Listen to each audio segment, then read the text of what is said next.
Hello mga ka-channel, early morning here in Qatar. Magawa tayo ng bilo-bilo mga ka-channel.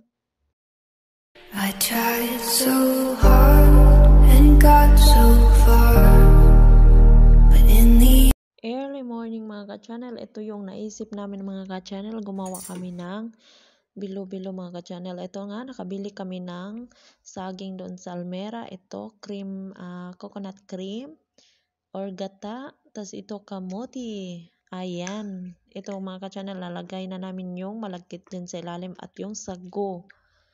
Ayan, imikos-mekos lang natin yan. Ayan po. O, diba? Para-paraan lang tayo mga ka-channel para makakain din tayo ng masarap kahit nandito tayo sa abroad. O, diba mga ka-channel? Ito na lang yung ginawa namin. Pumaparaan kami para lang makakain. Kasi pag mamayari muna namin tong kusina namin ngayon. Ayan.